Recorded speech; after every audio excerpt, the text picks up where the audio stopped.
Well, the Warriors are looking to snap. It's crazy to say what I'm about to say out loud, but it's true. A 4-game home losing streak. And of all the teams they're going to be playing, it's the Memphis Grizzlies. I'm excited about that game. Zena Keita, my host today, I'm sure is excited. I'm going to pick her brain about the Golden State Warriors and the Santa Cruz Warriors because that is where a lot of the development's happening. Should be a fun time. This is Locked On Warriors. You are Locked On Warriors, your daily Golden State Warriors podcast. Part of the Locked On Podcast Network, your team every day.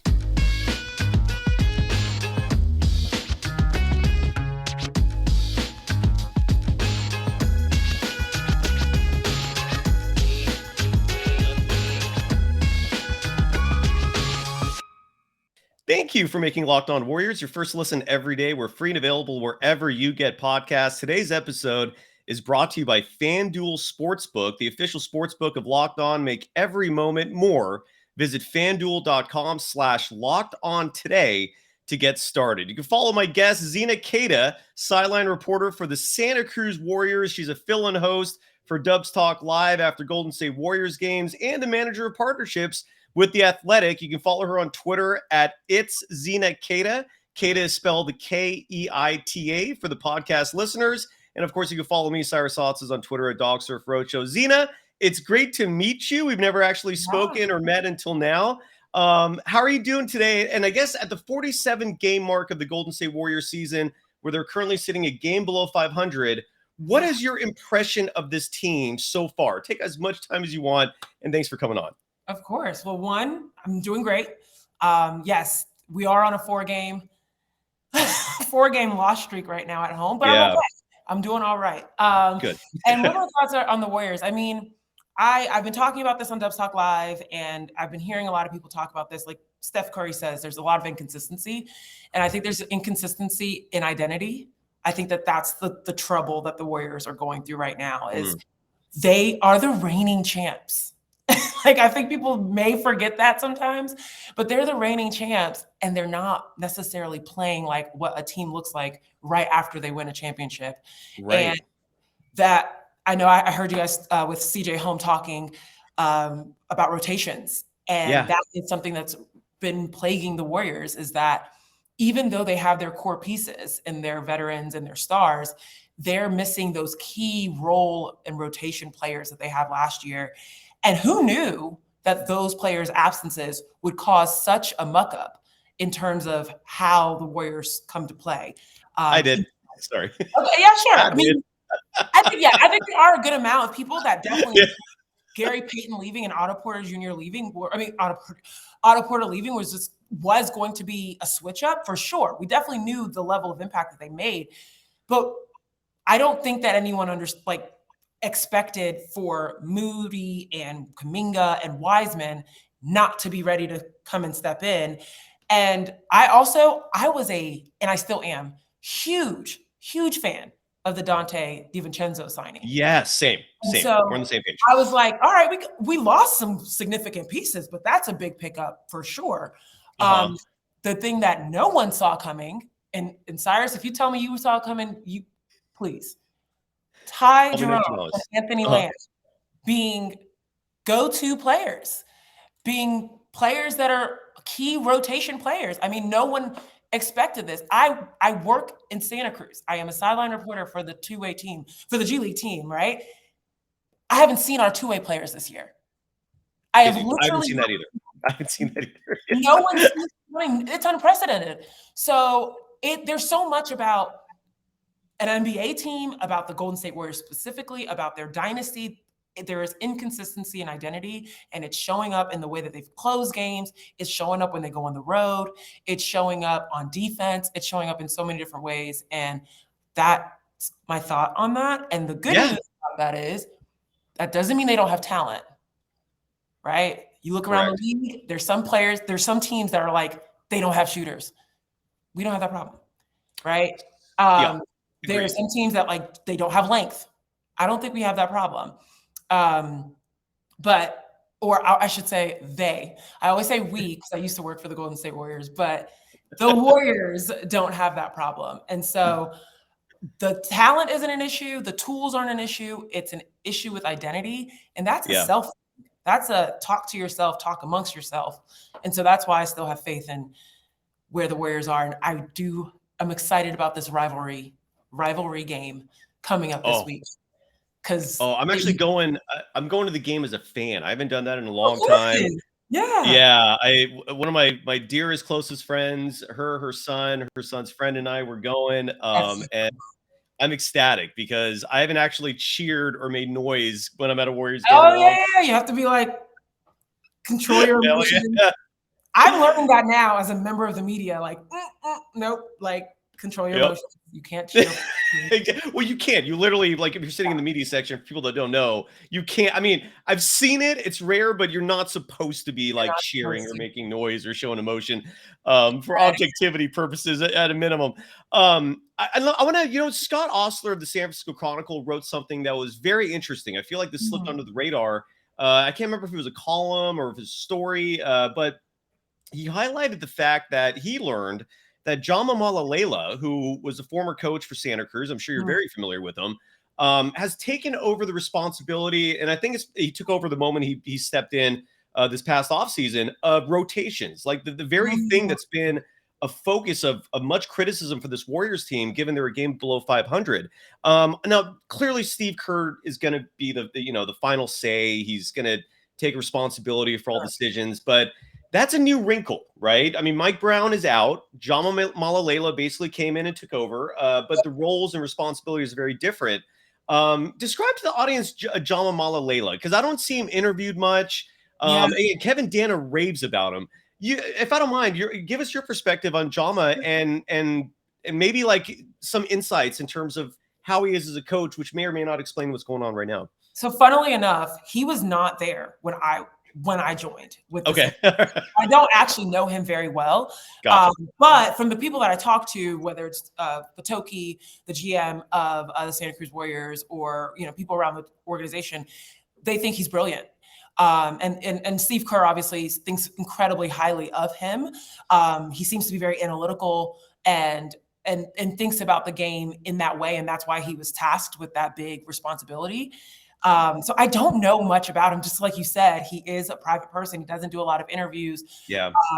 And that's really interesting because Mike Brown was a very different coach in the Steve Kerr lineup. He was the only one that really would do other like podcasts or speaking engagements and things of that sort, because he had that head coach heritage within him anyways, already. But most of the people on Steve Kerr's staff, you don't really get to talk to or really know much about them until they go elsewhere and they become head coaches and they kill it. Willie Green, Mike Brown is killing it right now with the Kings. Yeah, he is.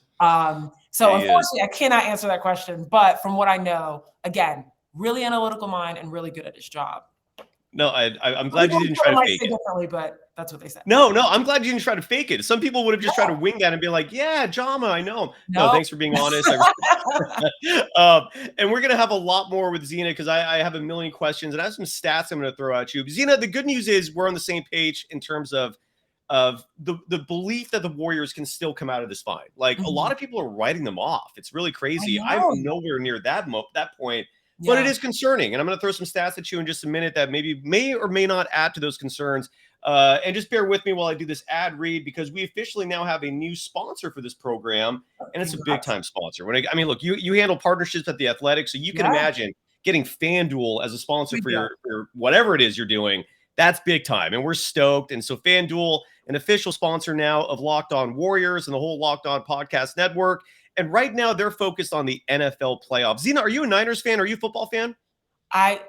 If my boyfriend heard me say I was a Niners fan, he would kill me. Okay, I'm actually deep in my heart a Miami Dolphins fan. And we'll explain that at the end of the show when we kind of talk about my journey. Yes, we will. I'm always going to cheer for the Dolphins first, and then the Raiders next. Oh, okay. However, because I'm not like particularly like I didn't grow up with the Raiders. I'm a Bay Area girl, and if we can get another championship to the Bay, let's go Niners. Like that's But you're a Raiders gal, and I respect that. I mean, they're Bay Area. Even in Vegas, they're still weirdly like a Bay Area team, kind of. So, but look, But right now, the Niners are in the playoffs. They're in the NFC Championship. And look, it's this weekend's going to be AFC NFC Championship weekend. And we're really excited about our new sports betting partner for Locked On because they're the #1 sports book in America. And again, that's FanDuel. And if you're new to FanDuel, that's even better. They have so many great features that make betting on sports fun and easy. And if you're a new customer, join today to get started with $150 in free bets guaranteed when you place just your first $5 bet. All you have to do is sign up at FanDuel.com/locked on. FanDuel has all your favorite bets from money lines, point spreads, and just anything you think of when it comes to betting. They've got it covered, all on an app that's safe, secure, and super easy to use. So football fans, don't miss out. Place your first $5 bet to get $150 in free bets, win or lose, at FanDuel.com/locked on. Make every moment more with FanDuel, official sportsbook partner of the NFL.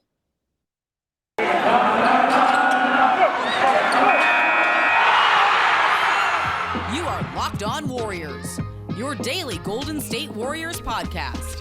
Part of the Locked On Podcast Network, your team every day. Thank you for making Locked On Warriors your first listen today. After us, go check out Game to Game NBA. Every moment, every top performance, every result, Locked On Game to Game covers every game from across the NBA with local analysis that only Locked On can deliver. Follow Game to Game on Locked On NBA, available on the Odyssey app, YouTube, and wherever you get your podcasts. Zena Keita is available on social media. You can follow her on Twitter at It's Zena Keita. Zena spelled Zena, Keita spelled Keita. I want to show you some stats, Zena, real quick. And most of these are from a Twitter account called Warriors Muse. They were on fire after that loss the other day at home to the Nets. So this is the first one. And this is this has been my adage since late last season, all through this season. When Jonathan Kuminga plays, good things happen. And this stat certainly adds some credence to that, where the Warriors entering that game against the Nets, they were 18-9 this season when both Donte DiVincenzo and Kuminga played. They're now 18-10. But still, that's a great record considering they're a game below 500. Here's another stat I want to share with you. The Warriors this season, again, they're 23-24 right now. No eventual NBA champion in the last 40 years has had a win percentage that low in that span of games. And I just want to add two more real quick, and we'll be done with this. And Zena, I'd love to get your response to all these stats. Sure. Another one. Sorry, there's two more, and I'll be done with this. Sorry, I hope I'm not boring anyone with these stats. All right, so this one, just to add, this is the worst start to the season for an eventual NBA champion for the first 47 games of the season since the 2005-06 Miami Heat, who started the season 29-18. And one final thing I want to pull out, and this is where it makes things maybe a little easier to stomach based on everything I've read. Zach Lowe of the Lowe Post and of ESPN tweeted that seats 5 through 13 in the Western Conference right now, this is staggering. They all have 20, 24, or 25 losses. That all stuck out a lot to me. Zena, your response to the Warriors, despite having this really bad start for a defending champion, are still right in the mix. What are you thinking from all that? Okay, so I want to go first to that stat about Donte DiVincenzo and Jonathan. Yeah, yes. And particularly that Nets game. I was there. I literally thought we had it. Like I was like tweeting and I was just like, oh, we got it. Like, it's fine. There was parts of the game I wasn't even paying attention because we were up. They were up 17 points. It was just like, we got it. It's in the bag. Well, obviously that changed in the fourth quarter. But one thing that I noticed the entire game was Jonathan Kuminga, number one, coming off of injury, coming back. This is only his second game back. He immediately levels up the athleticism of the Warriors anytime he's on the court. Yes. Everything he does is just, you can tell, one, he's young, right? But he's long, he's bouncy, he's an above the rim player. And he's learning the things that the Warriors needed out of Gary Payton, right? Which was Gary Payton Jr., which was diving at the right time, getting to the right place when people are going into the paint, being able to roll off of the picks at the right time to be able, and then finishing in contact. I mean, all of these little things he's learning. And that means the game is slowing down for him. And that is dangerous because I think he is the key part of this 2-timeline Warriors thing. He is absolutely phenomenal. And Donte DiVincenzo as well. it was an interesting decision to bench them. Now, in general, I saw the plus 22. Plus minuses, I'm always like, they don't always tell the full story. You're right, subjective. They were significantly better when they were on the court. And, obviously Donte DiVincenzo shot lights out on was that Wednesday? Tuesday. So Sunday. Sorry. Sunday. It's been a No, you're good. I'm with you. But yeah, so that was an interesting decision. And those two did play really well. And again, on Sunday, the Warriors bench outscored Brooklyn Nets 50-21. That was the first time that we're like, yes, bench, let's go. Be on the court. Right. So that was an interesting stat. Now, when it comes to the Warriors, where they're at in the season and how they end up NBA champions. Number one, right. The Warriors last year were not expected to win a championship. Where they were at this point in the season, there were a lot of doubts. There were a lot of people on talk show hosts yelling, the Warriors aren't going to win. They can go ahead and sit down. Their dynasty is over, all of the above. And then look what happened. And so if there's one team that can go ahead and surprise you, it's the Warriors. Right now, they're surprising most of their fan base the other way. Yeah. Right? But they are capable of surprising you in a positive way and being able to get it together and win. And the main thing that really supports that argument is that last stat you talked about, which is most of the teams in the West, it's right there. It's neck and neck. Yep. At any point, someone could jump up. I mean, it was like for 3 weeks there in the top of January, for 3 weeks there, every game, you go from 6th to 8th. 8th to 6th. It's crazy. It's just so tight. And what I'm excited about, regardless of the Warriors, this is NBA parity. This is finally we're seeing teams after this whole this surge of the big threes, right? We're seeing parity, and we're seeing it's not necessarily the big threes, but there are big players for sure. But now you're starting to see players that are like most of the league is averaging 20 points a game. Like they've got star players that are averaging 20 points a night, 30 points a night, where people that are averaging 20 points a night, it's not even that impressive because people are dropping 50 and 70 and all these crazy numbers. So you're seeing parity across the league. And I think that's going to be something that really also helps the Warriors still stay in this championship conversation. So wholeheartedly agree with you there. And just to add to that, 2 games separate the teams in the standings between seeds 6 through 12. So the LA Clippers, to put in perspective, are the 6th seed. They only have a 2-game lead over the Lakers and the Trailblazers, who are in the 12th seed. It's crazy what's going on in the West this year. I wholeheartedly agree with you. In fact, I was one of the few people last year who, since August, was saying they were going to win the championship. For that reason, though, my argument was that the Warriors had not fallen into that parity trap like most other teams have. They still have the big three. They have Wiggins. I mean, they have the talent there. And because of these incredible draft picks from 10 years ago, they're still, being rewarded for that. But, and I love the fact that that first stat though, seeing DiVincenzo and Kuminga when they play together, the team is 18-10. That should resonate, and that those 2 guys are winners. And I love them myself. What is your, back at the beginning of the show, we talked about the 2-way guys, Ty Jerome, Anthony Lamb. What is your impression of them? Because there's some people who call them, like they think these are fantastic additions, especially as 2-way players. Then you have the naysayers like me who think that giving them minutes over, say, Moody, over Kuminga, which has happened this year, over Wiseman, even over JaMychal Green, who we didn't even see in that next game, which is really bizarre. Which camp are you in? Like, do you support Kerr's decision to give these 2-way players considerable minutes, or are you on the side of you think Moody and these other guys should be playing more? What are your thoughts? Oh, it's so hard to join camps, but that's what sports talk is about, right? Yes, it is. I will say, sorry. No, you're fine. I get why Kerr is playing those guys. Kerr likes dependable players, especially when his stars are hurt and aren't able to play consistently. He needs people he can go and have trust in that they won't turn the ball over, make silly mistakes, etc. What is interesting to me is that we've seen Anthony Lamb, particularly Anthony Lamb, not as much with Ty Jerome, but we've definitely seen Anthony Lamb make mistakes that we've seen Moody and Kuminga and Wiseman make, particularly moving screens. I just not get over that particular call with Anthony Lamb. But that was BS. But I digress. I'm sorry. He just keeps getting called for it, and it's so silly. It's really frustrating me. But I'm just so I don't understand. And I said this. I did a podcast with David Aldridge and Marcus Thompson, and I said this then, and they were like, "Oh, you're going at." That's a nice name drop, by the way, Xena. That was a nice little name drop. I was just doing this little podcast with David Aldridge. Guys, sorry, go ahead. This is my athletic hat coming on here, though. I love it. No, continue on. No. But like, I talked about this, and they were like, "Man, you're going in at Steve Kerr," and it's like, I'm not going in. It's just, I don't understand, and I'm not in practice, right? Like some of these insiders go to practice, they've been able to see what it's like. Except I haven't been able to do that, so I don't know.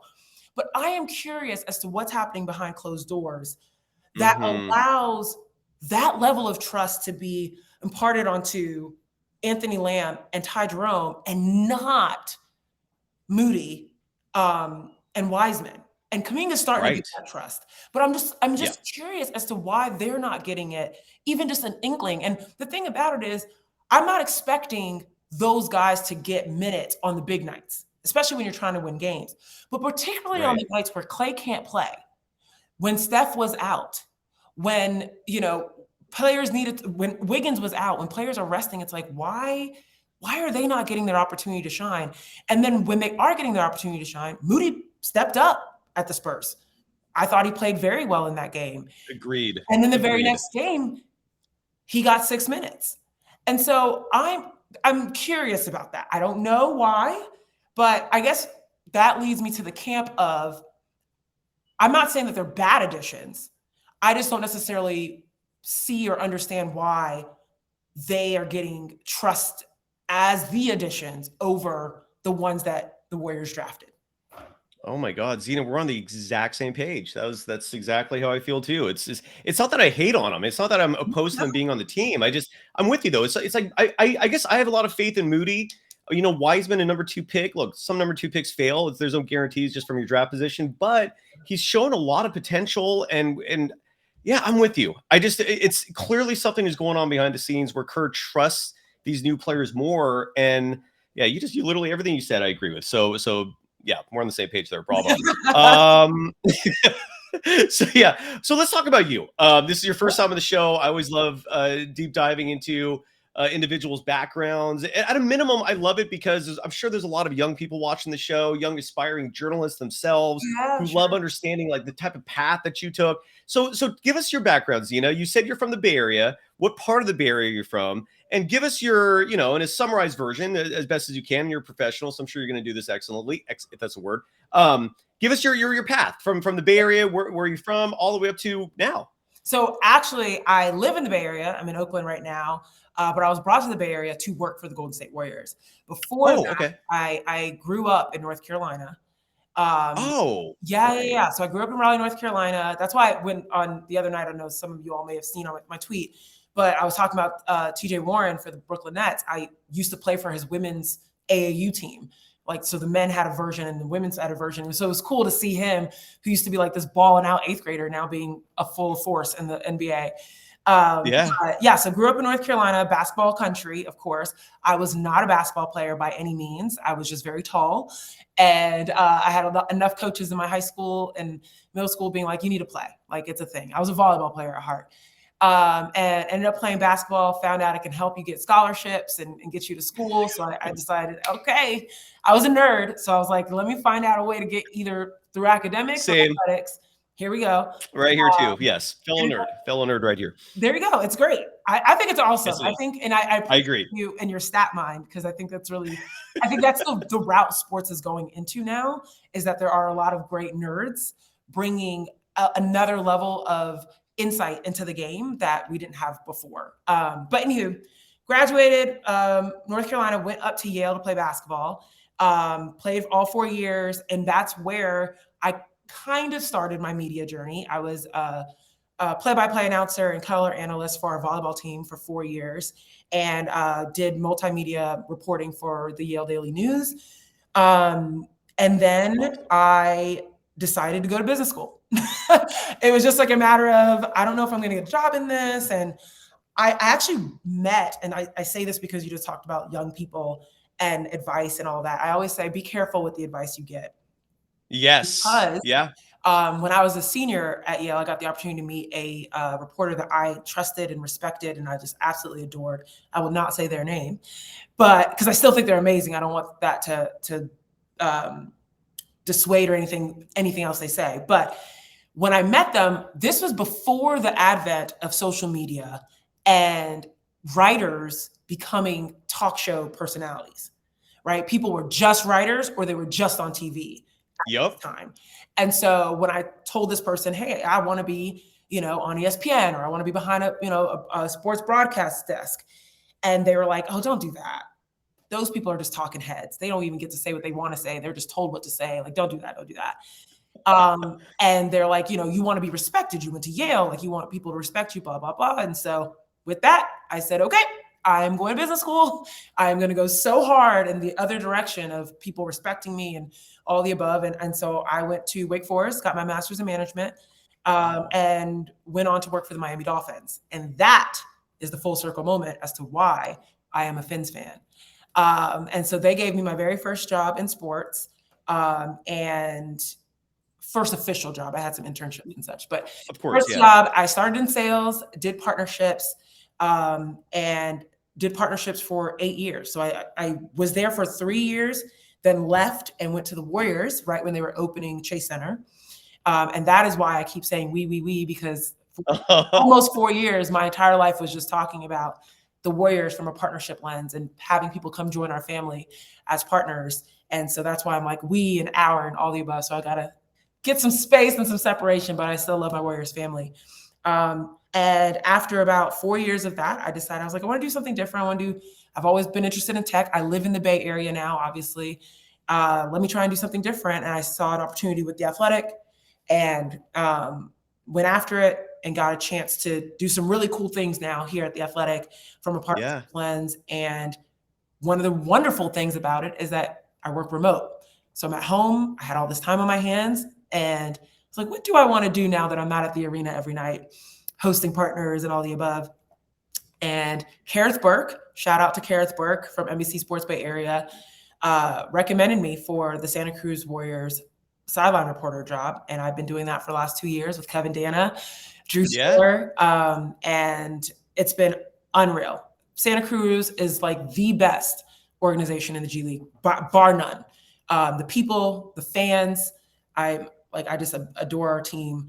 And in the midst of that, got the opportunity to do some stuff with NBC Sports Bay Area, and it's just been going now. So it's kind of— You're killing it. No, you're killing it. There's a reason why I asked you to come on, is because I've seen you on those post-game shows. So Dubs Talk comes on right after the regular post-game show, and then it's you, and sometimes it might be Monty Poole, sometimes yeah. So and you're killing it, and you're clearly a natural at this. So congratulations on all your success, and there's a good reason why people are watching you a lot now and following your action.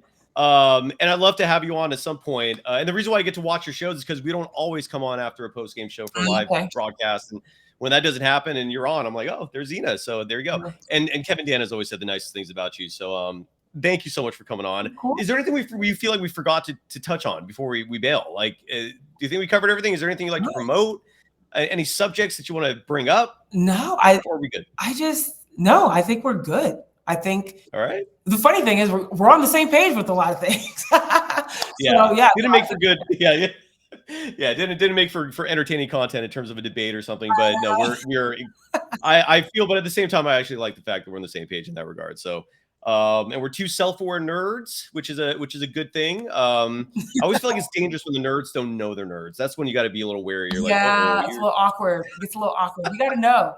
You got to know. You got to know. You got to know and embrace and accept. Exactly. You can follow Zena Keita on Twitter at It's Zena Keita. One more time, ITS. Zena is spelled Zena. Last name Keita spelled Keita. Zena, I hope to have you back on the show soon. For sure. Obviously, this season has a long ways to go. So there's going to be a lot of things happening. I would love to have you back on before you become a superstar and then you forget about it. So I'll reach out to you soon. But for sure, congrats on everything. Really, like you're killing it. So far, so good. Keep doing what you're doing, because it's translating to success. So bravo. I appreciate you, Cyrus. Thank you so much for having me. And Likewise. let's keep listening and let's keep watching. There you go. And thanks, everyone. We'll be back at this soon. Go Warriors against the Grizzlies. Next show will be Thursday, in fact, with Xena's partner for the Santa Cruz Warriors, Kevin Dana. Nice. Until then, go Dubs. Thank you, Xena. And thanks, everyone. Later.